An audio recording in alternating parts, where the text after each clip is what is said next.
Born on a Thursday by Lapsus_Calame. Read by AJ Morningstar / Supernova Podfics. Summary. The kid showed up on a Thursday. John's not in the habit of taking in strays, but the bundle of patheticness sitting on his car has a standing voucher from Bobby, and he may prove more than a little useful. Chapter 1. The kid showed up on a Thursday. John came out of the motel room, shrugging on his coat and looking for coffee and breakfast, and the kid was sitting on the Impala's front bumper, hair tousled by the wind and cheeks pink from the chilled air. He was young, probably only a year or two Sam's senior, with dark hair, pale skin, and a lanky build hidden by a layer of shirts and hoodies beneath an oversized coat. A canvas duffel rested on the blacktop next to his booted feet. John didn't speak for a moment, studying the boy before him and assessing the threat level. Minimal, probably. No visible weapons, and not looking particularly menacing. Actually looking pretty damn pathetic and simply raising a lot of questions. The biggest questions being who the hell he was, and how did he find John? "Who are you?" John asked gruffly, drawing himself up to his full height and working what Dean called his dark and menacing stare. It was an intimidation technique that generally produced honest answers quickly. The kid just blinked, seemingly nonplussed. "Are you John? I'm going to need to know who you are before I start answering your questions," John said, growling the words out, but the kid just grinned like John answered his question anyway. "I'm Styles. Bobby said I might find you here. Well, here being the general area. You have a very distinctive vehicle," the kid, Styles, probably not his real name, said, revealing little and working John over with an assessing gaze of his own. "Bobby sent you?" John asked, doubtfully. Styles shrugged, pursing his lips and raising his eyebrows in an expression that should have looked ridiculous, but somehow simply managed to convey a silent and drawn-out idea of, well, not exactly. "He told me the county, he gave me some information, said if I could find you, I could talk to you, but that he wasn't going to send me to my death directly. He could have given me the state if he wanted to challenge me, since he seems to like making me find people." John frowned and considered Styles shrewdly before as he pulled his cell phone from his pockets. Styles smiled at him as he thumbed number 3 for Bobby's speed dial and held it to his ear, all the while keeping an eye on the kid as he moved towards the Impala. "What do you want, John?" John huffed at the less than courteous greeting. "Something you want to tell me, Singer?"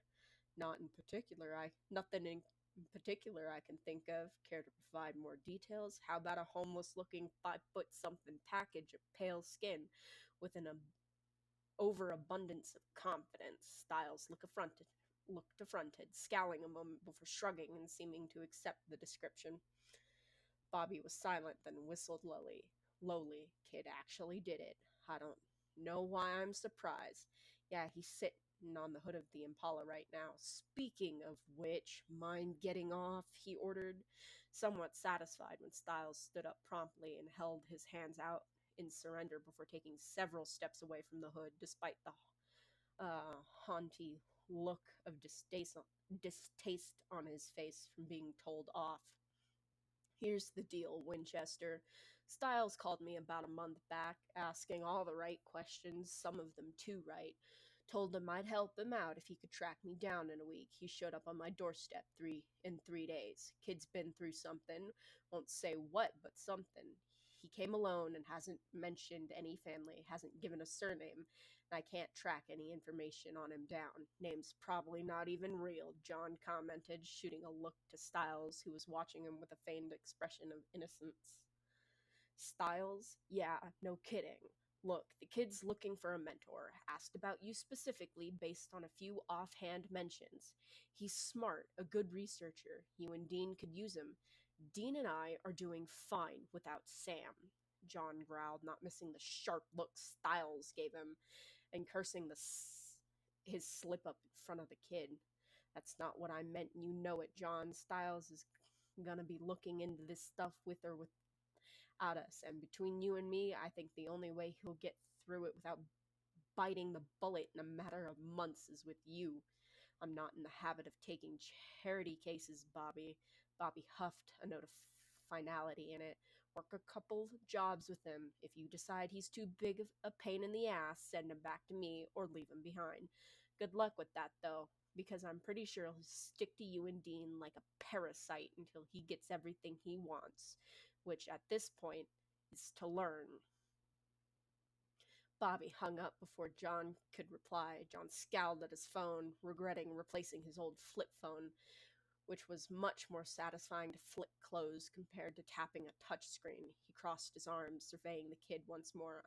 I'm not a charity case, Stiles said. I can help. John sighed, certain he was going to regret this choice later. Opening the car door, he popped the trunk. Put your bag in the trunk and get in. We'll talk over breakfast. Stiles started tapping his fingers nervously against the tabletop for the fourth time. Like the first three times, he'd begun. John shot him a dark look that twisted Stiles' insides uncomfortably, reminding him of a combination between Derek, Chris, and Harris, but with an extra helping of homicidal. Frightening, really, but Stiles would be damned if he let John know that. He'd come this far, managed Bobby, although Bobby was truly more of a lovable teddy bear deep inside. Actually kind of reminded it Stiles of his dad a bit, and he would not be deterred by a glowering man who could rival Derek in a glare-off. He continued to tap, leg bouncing to join in as well, to really round out the fidgeting performance of the year. More coffee? The waitress asked cheerfully, stopping by their table. John nudged his cup with a polite thank you as she topped his cup off. And you, sweetie? No thank you, Stiles said. One cup was more than enough with his Adderall. John eyed him silently, sipping at his coffee while skimming what appeared to be old newspaper articles. He'd said they would talk, but appeared to be trying to outweight Stiles' silence and get him to talk first. Stiles was determined not to break first, but it was difficult, hence the tapping. He switched up the rhythm, tapping out a new pattern that somewhat approximated the melody of Raise Your Glass, at least to his ears, which had been stuck in his head on continuous repeat since he'd gotten off the bus late last night.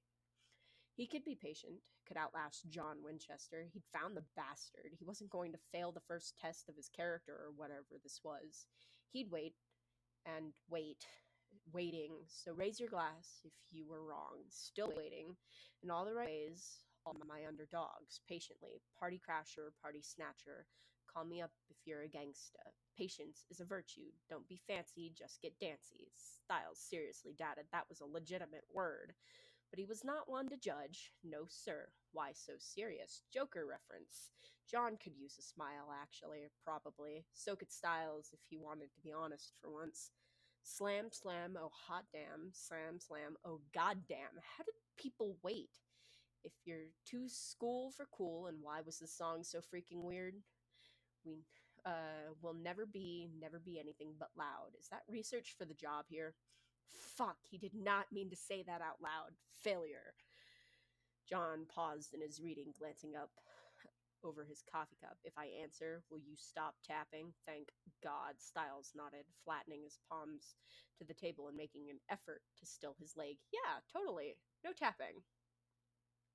We finished up a job in Bustleton yesterday. Before we left, I caught wind of this, he said, handing Stiles a newspaper article about a missing teenage boy.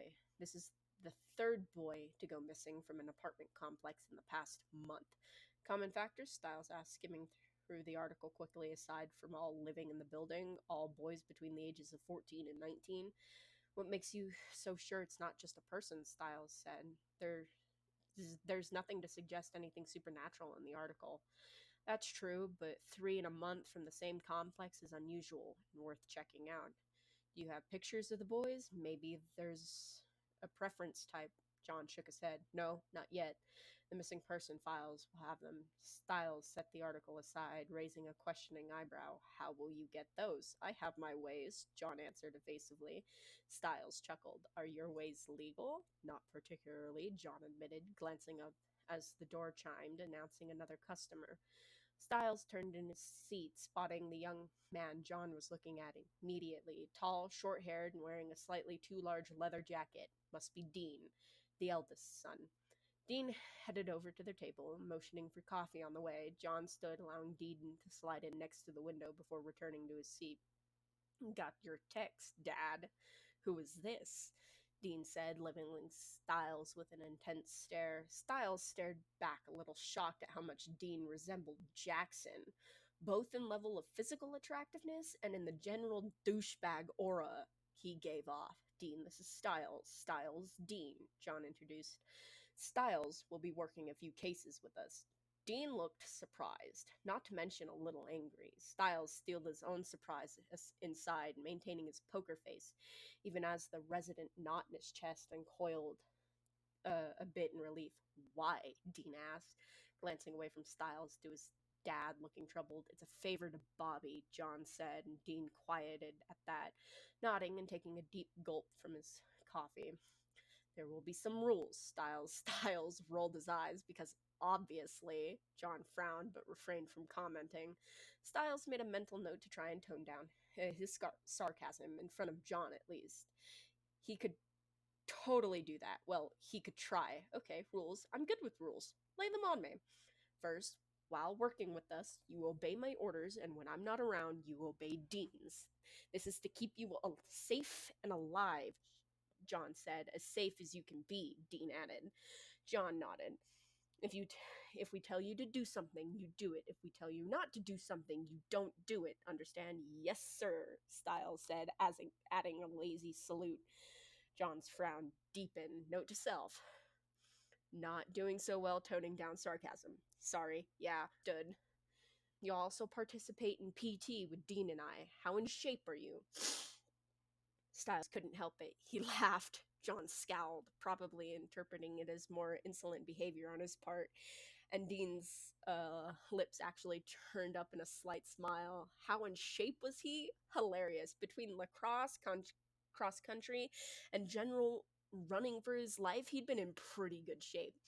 But between being a human sacrifice gets in a possession and a general shitstorm that masqueraded as his life recently, he was pretty sure a 3-year-old could run circles around him right now. Cutting his laughter off abruptly, Styles cleared his throat. Yeah, I'll give it a go, but don't expect much.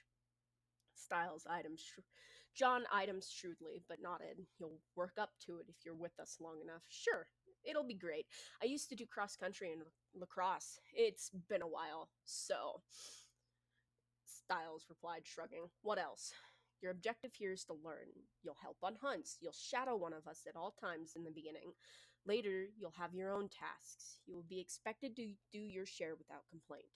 Don't expect to be running through a graveyard with a shotgun, shooting rock salt. Styles pulled a face, looking at John questioningly in confusion, but John continued on all the time. Hunting is 80% research, 15% travel, and 5% actual fighting. In the beginning, you'll be heavy on research. Clear?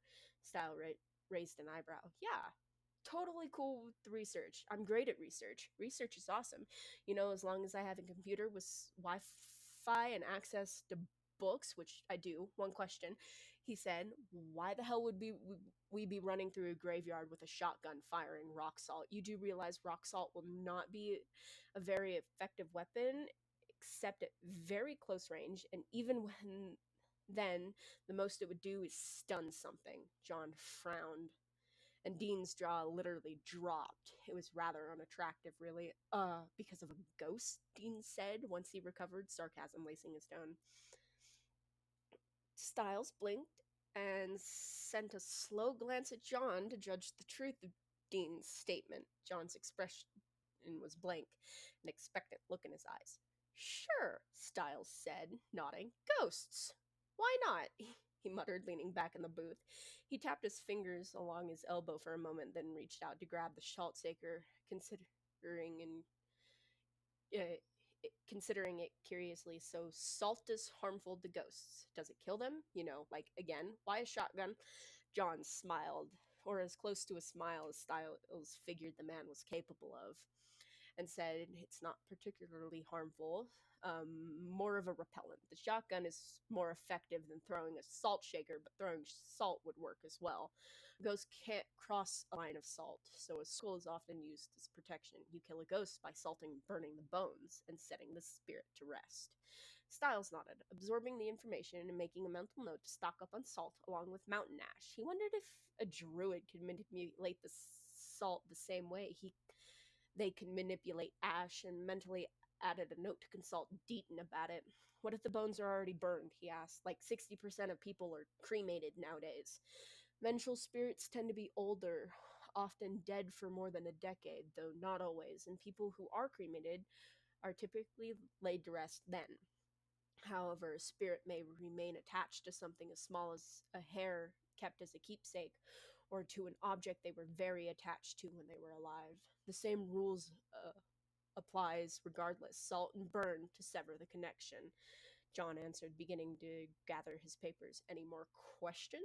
Styles opened his mouth because, yeah, kind of, but caught the look on John's face that indicated his question was actually a way of telling Styles to stop asking questions. No. Nope. Anything you want to add, Dean? Dean pursed his lips, seeming to consider it for a moment. You sit in the back, he said firmly. No shotgun and baby, and you take the cot in motel rooms. Styles glanced at John, once again judging the validity of Dean's statements. Again, John's face was blank. Styles took that as support. Yeah, okay. Because screw shotgun if it meant he had the whole back seat to himself, and it wasn't like he'd be sleeping all that much, so the cot was pretty much a moot point. Whatever. John was silent for a moment longer, looking between the two boys. Okay, let's go, boys, John ordered, standing when neither Dean nor Styles said anything more. Dean shot Styles a somewhat dark look, so much like Jackson, Jesus, and following his father. Styles took a calming breath, splaying his hands on the table and counting. 1, 2, 3, 4, 5, 6, 7, 8, 9, 10. 10. Taking one last breath, he stood quickly and followed the Winchesters. The three of them spent the rest of the day talking to witnesses and the police, or rather, Styles spent the rest of the day waiting in the car while John and Dean spoke to witnesses and the police by pretending to be the FBI, because Styles was too young and would look out of place. Obviously, it was annoying, even if it was true. Every time the Winchesters returned to the car, John would relay to Styles the pertinent information as well as a short explanation on certain interrogation techniques.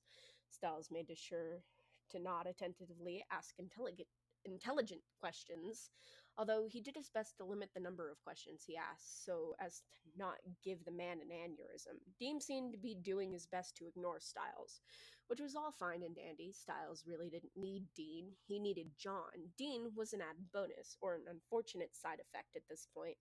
While John and Dean talked to witnesses and the cops, Styles took the time to give Deaton a quick call about the salt question.